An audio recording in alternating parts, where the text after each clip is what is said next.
je m'appelle Alice Marincha et je souhaite la bienvenue à l'invité spécial du Malade de la francophonie, Monsieur Yan Froto. Bonjour et merci d'avoir accepté notre invitation. Bonjour Alice, merci pour l'invitation.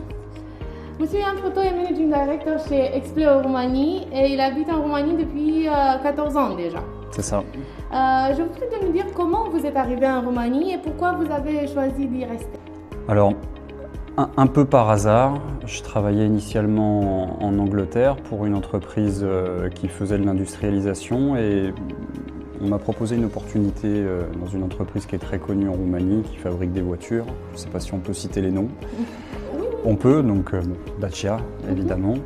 Et donc je suis arrivé à Pitești pour industrialiser une voiture qui est devenue après un vrai succès commercial, qui est le Duster.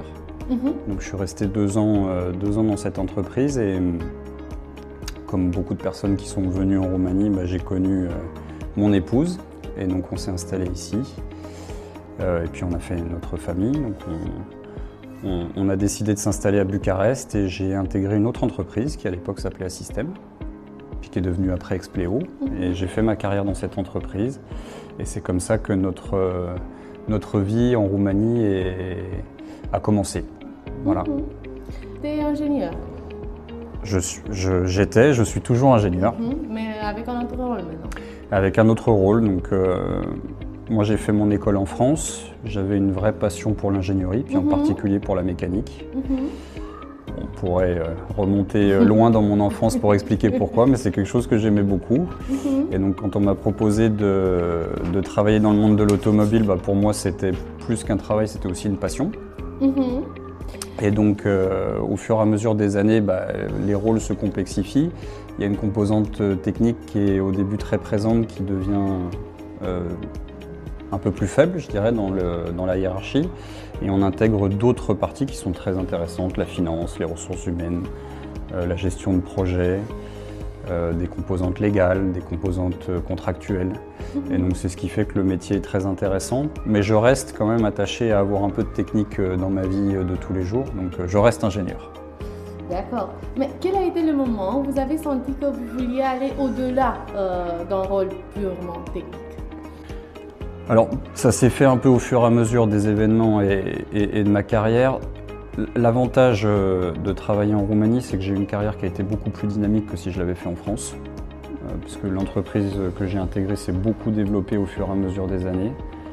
Quand j'ai intégré cette entreprise, elle faisait moins de 500 personnes, elle en fait aujourd'hui un peu plus de 1500.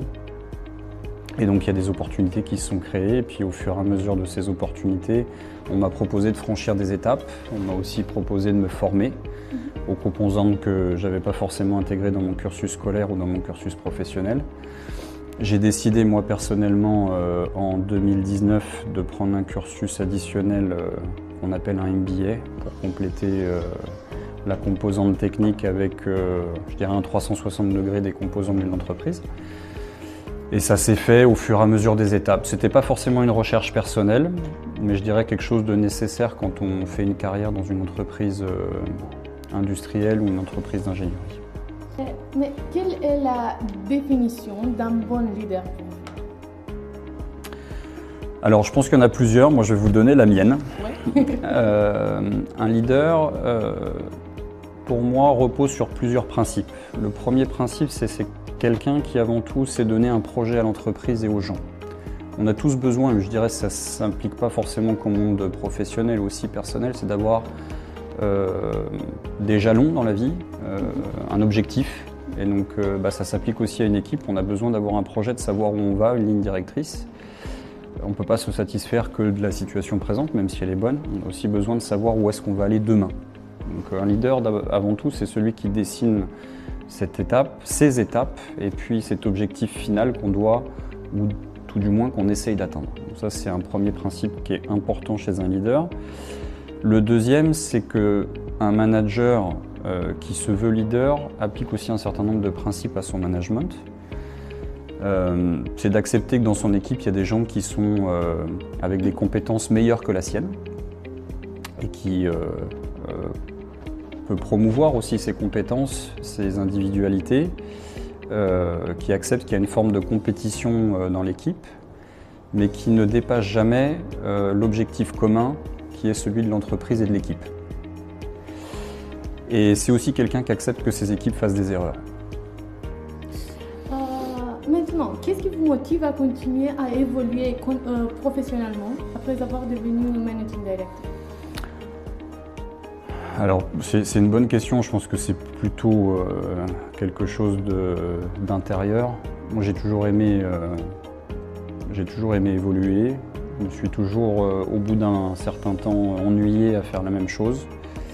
Et j'ai besoin de sortir régulièrement de ma zone de confort. Quand je fais quelque chose depuis trop longtemps et que j'estime que je le maîtrise, j'aime bien être challengé. Donc, bon, là, ça fait assez peu de temps finalement que j'assume ce rôle. Mais ça a toujours été personnellement une recherche que de faire un peu plus et puis d'apprendre plus de choses. Que vous avez eu avec nos lycéens, j'ai observé que vous parlez très bien un roman. Pourquoi avez-vous décidé d'apprendre le roman alors que l'anglais pouvait servir comme langue de communication au sein de l'entreprise? Ou même français, parce que le roman n'est pas français, n'est-ce pas? Très humblement, je parle roumain, mais j'ai encore des choses à améliorer. Quand je suis arrivé à l'usine pour mon projet en 2012, une partie de mon travail était de discuter avec les opérateurs qui étaient en ligne de montage, qui ne parlaient ni anglais ni français.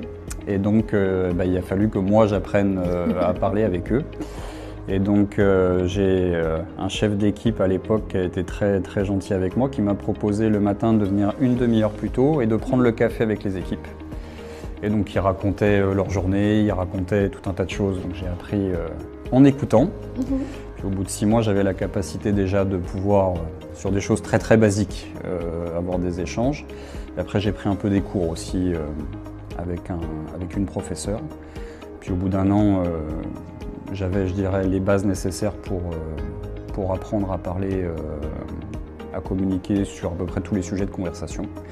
Mais c'est important quand on est dans un pays de faire l'effort de parler la langue et de ne pas demander aux autres de parler la vôtre. Donc pour moi, c'était important que de franchir cette étape. Vous avez un message pour nos élèves qui apprennent le français maintenant? Pourquoi apprendre le français? Alors j'ai toujours dit ça à mes enfants, mais c'est un conseil que j'ai de manière générale. L'apprentissage de la langue, c'est l'ouverture au monde, c'est la capacité à dialoguer avec d'autres, et c'est individuellement aussi une approche de vouloir se rapprocher d'autres cultures. Ça ne peut être que positif dans une carrière, mais aussi dans une démarche personnelle. Donc apprenez le maximum de langues que vous pouvez. Ouvrez-vous au monde, apprenez à découvrir les autres cultures. C'est un enrichissement personnel qui est extraordinaire et que je vous encourage à prendre. Et le personnel en Roumanie. Votre parcours nous montre que le leadership, l'ouverture culturelle et la curiosité pour les langues sont essentiels dans un monde globalisé. Dans le cadre du mois de la francophonie, votre témoignage nous rappelle aussi que la langue française n'est pas seulement une langue de communication, mais aussi un pont entre les cultures, les personnes et les idées. Nous vous remercions encore une fois pour votre présence et pour l'inspiration que vous avez offerte à nos élèves. Je vous en prie.